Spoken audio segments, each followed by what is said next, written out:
Well, first off, I thought this was a really good, hard-fought game from start to finish, and we had some things that we needed to correct from the practice that we had, and we did, and played the running game very much more with impact than we did in the practice.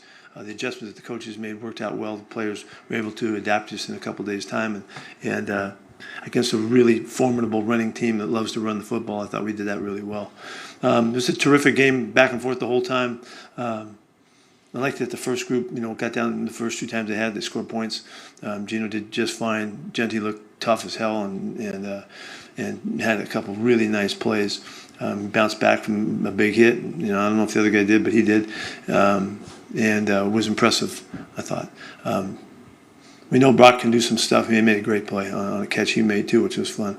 So all in all, we got a lot better today and played a good, solid game all the way through. 2 turnovers again. That's the ball game. We gave him the football back, and that's unfortunate. So nice job by Daniel today, kicking the ball too, knocking all those in. That was great. I know he'd hit the game winner if he had a shot, and so I think it was a good step forward. Pete, going back to Ashton Jeanty, that 3rd and 5 where you ran the ball to him it wasn't in the red zone, but it was on their side of the field, and he gets 7 yards. When you can confidently hand it off on a 3rd and 5 down there, and you can get 7 yards, what does that do for the play callers, the offense, and the confidence? Yeah, it's certainly, Chip had to call it, and he called it, giving him a chance, believing that he could do it, and that the guys up front could take advantage. They're in pass rush modes right there, and so you have to adjust your blocking. But we did a really nice job. But the way he hits the line of scrimmage, he gives you a feel, and I was really fired up about that. And everybody was on the sidelines as well. Got his first touchdown, the whole thing. So, but that helps us all. Yeah.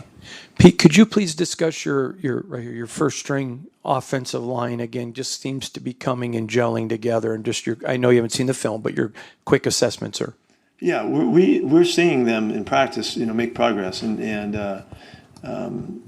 I thought they carried it to the game, which was great, and we were able to protect Gino and run the ball a little bit in the first half, and it felt like we had reason to be confident in that they're doing their job. I think Jordan Meredith has done a really good job, and I think that's way back, if you remember, that was the competition that we were really focused on to see how that would go, and I think he's really taken that thing over and done a fine job with it. JPJ is battling at the guard spot, and we know we got a real physical guy that's fired up and helps us out as well. So the moves, I think, were well chosen, and I think we're going to benefit from them. Right here, Pete, in the front.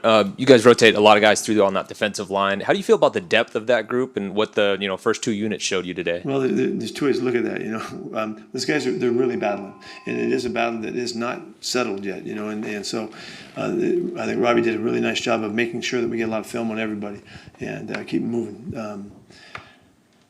I really don't have any conclusion for you on that. I don't want to at this point. I just want to keep them, getting the reps, and they'll do it again next week, and they'll make their pitch for what is the depth chart order and all that. And we'll see what happens. But we like the guys. It's a good group. They're very active. They're athletic. They move well. They play hard, and so now we just need to see where we're going to zero in on it, and the competition goes on.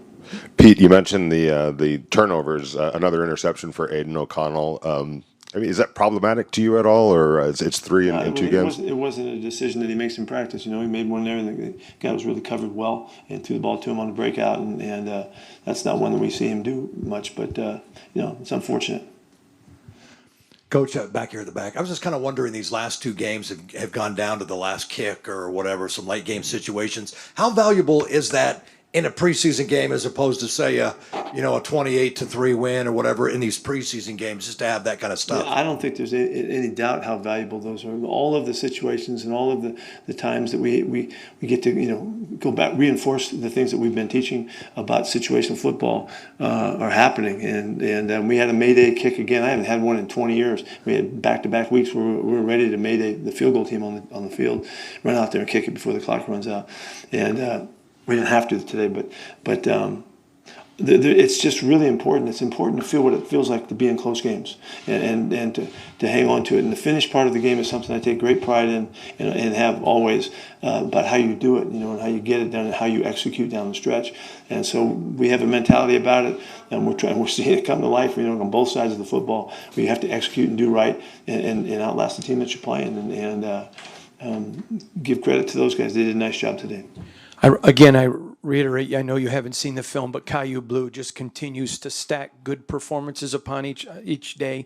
Will you talk about his immersion, please? Yeah, no, I can't give you much on what happened in the game today until I see the film, but he's had about 10 days now of really competitive practices and played well against the Niners, played well last week.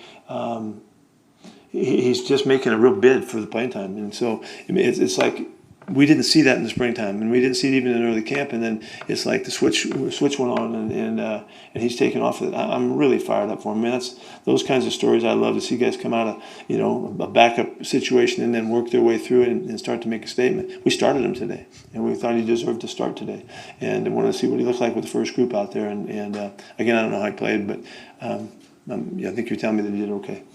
The first team offense obviously didn't play a whole lot, but 2 deep shots to Dante Thornton, one that was pretty close to happening. Is it a positive just to get that on film so that other teams? No, positives when you catch it. Yeah, true. Yeah, but we're trying. We're trying to get a feel for him. Gino's trying to sync it up and get right. We didn't quite match it up right.